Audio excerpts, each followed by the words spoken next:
সোনারগাঁও লোক কারুশিল্প জাদুঘর বাংলাদেশের ঐতিহ্যবাহী ও ঐতিহাসিক জাদুঘরগুলোর মধ্যে অন্যতম। এটি সোনারগাঁও অঞ্চলে অবস্থিত, যা মধ্যযুগে বাংলার একটি গুরুত্বপূর্ণ রাজধানী ও বাণিজ্য কেন্দ্র ছিল।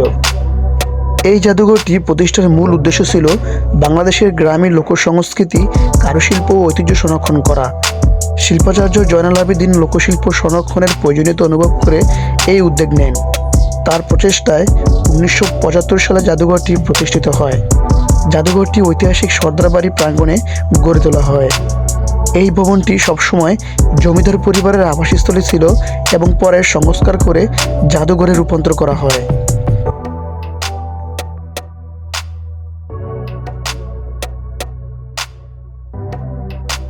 এখন আমি আপনাদের বলবো আপনারা এখানে কিভাবে আসবেন।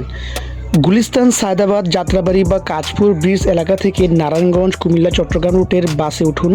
নামবেন মোগরাপাড়া চৌরাস্তা। সেখান থেকে সিএনজি অটোরিকশায় 10 থেকে 15 মিনিটে জাদুঘরে যেতে পারবেন।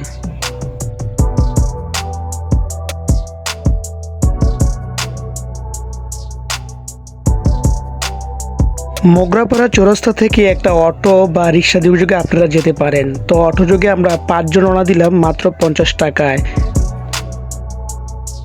মোগরাপাড়া চৌরাস্তা থেকে সোনারগাঁও জাদুঘর পর্যন্ত যাওয়ার পথে আপনার চোখে পড়বে মনোমুগ্ধকর দৃষ্টি। অবশেষে আমরা সোনারগাঁও জাদুঘরে এসে পৌঁছালাম। এবার আপনারা জেনে নিন এখানে আসলে আপনাদের কত টাকার টিকিট গুনতে হবে। এখানে আপনাকে দুইভাবে টিকিট দিতে হবে, একটা হচ্ছে সর্দার বাড়ি আর একটা হচ্ছে আপনাকে মেন জাদুঘর। জাদুঘরের জন্য 50 টাকা এবং সর্দার বাড়ি দেখার জন্য আপনাকে 100 টাকা গুনতে হবে। এখন আমি আপনাদের জাদুঘরের ভিতরে সব কিছু ঘুরে ঘুরে দেখাবো। আশা করি ভিডিওটা সবাই সম্পূর্ণ দেখবেন।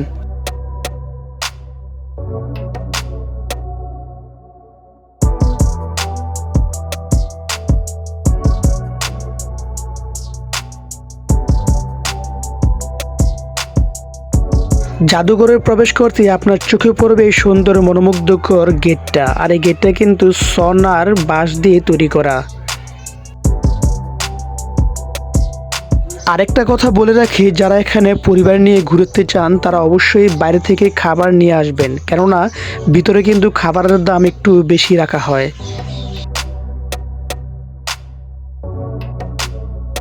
এখানে প্রত্যেকটা রাস্তা দিয়ে হাঁটার সময় আপনার চোখে পড়বে দুই পাশে কিন্তু আম গাছের সারিগুলো দেখা যাচ্ছে।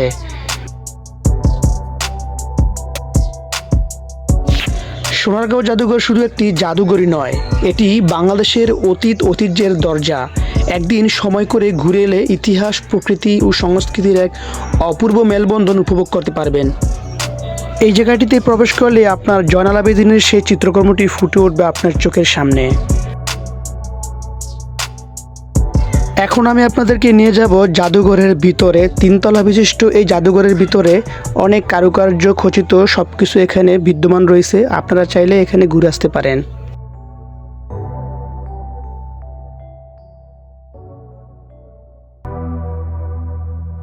ভিতরে প্রবেশ করতেই আপনার চোখে পড়বে সুন্দর সুন্দর প্রিন্টিং করা সেই কারুকার্যগুলো, সত্যি অসাধারণ। আপনারা চাইলে এখানে আপনারা দাঁড়িয়ে ছবি তুলতে পারেন।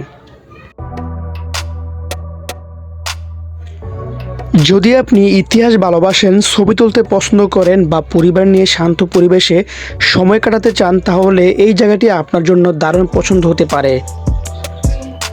সোনারগাঁও জাদুঘরে আসলে এখানে আপনার চোখে পড়বে মাটির হাঁড়ি, পাতিল, কলস, প্রদীপ, ফুলদানি, খেলনা, পুতুল, ঘোড়া, হাতি ইত্যাদি শোপিস ও কারুকাজ, মাটির থালা, বাটি, ঐতিহ্যবাহী রান্নার পাত্র, গ্রামীণ ব্যবহারের জিনিসপত্র। আর এখানে দেখুন ফুটিয়ে তোলা হয়েছে কত সুন্দরভাবে গ্রামের দৃশ্যপট। আগেকার যুগের মানুষের হাতের ছোঁয়ায় কত কিছু তারা তৈরি করত, কিন্তু বর্তমানে আমাদের থেকে এগুলো প্রায় বিলীন হয়ে যাচ্ছে।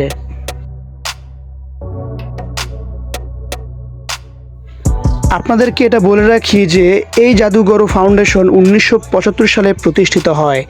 বাংলাদেশের বিখ্যাত শিল্পী জয়নুল আবেদীন লোকশিল্প সংরক্ষণের স্বপ্ন থেকে এটি গড়ে তুলতে ভূমিকা রাখেন।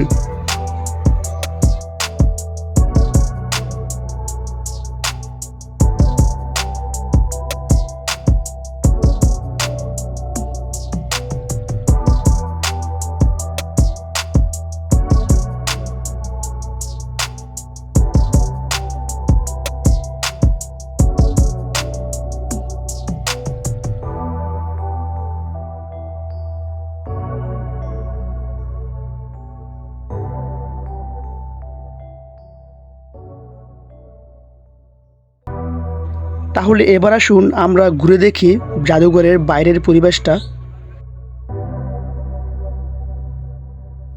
সোনারগাঁও জাদুঘরের ভিতরের পরিবেশটা দেখলে আপনারা বুঝতে পারবেন আসলে সোনারগাঁও পুরোটা সোনারগাঁয়ের চিত্রকর্ম কেমন হতে পারে। আপনারা এখান থেকে একটা আইডিয়া নিতে পারবেন।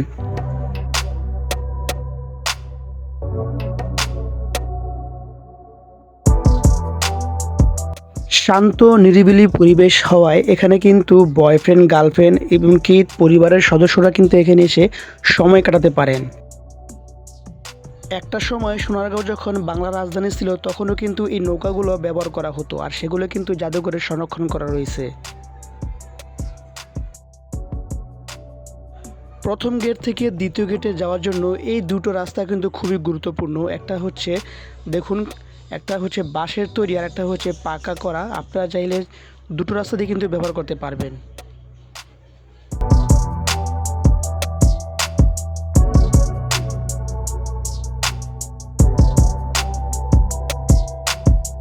একটু সামনে যেতেই বাম পাশে যে বিল্ডিংটা দেখছেন এটা হচ্ছে আপনার লাইব্রেরি, আর এই লাইব্রেরিতে কিন্তু সব ধরনের বই সব কিছু এখানে সংরক্ষণ করা থাকে। আপনারা চাইলে এখান থেকে নিতে পারেন।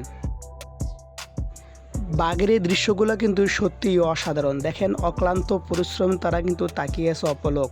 দেখে মনে হচ্ছে সুন্দরবনের রয়্যাল বেঙ্গল টাইগারই তাকিয়ে রয়েছে।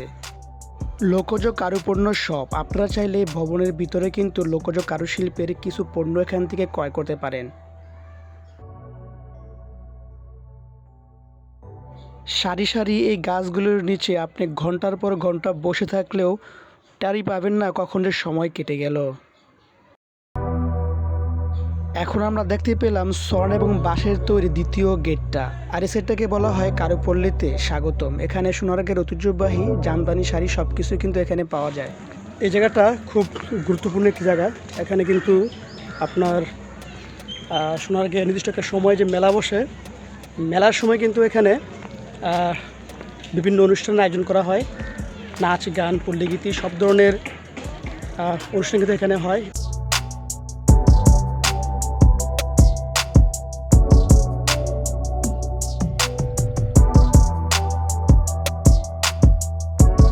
একটু সামনে গেলে আপনারা দেখতে পাবেন যে এখানে পরিবারবর্গ নিয়ে অনেকে কিন্তু পিকনিক স্পট করে, আর এখানে কিন্তু সবাই খুব মনোমুগ্ধকর একটা পরিবেশ সময় কাটায়।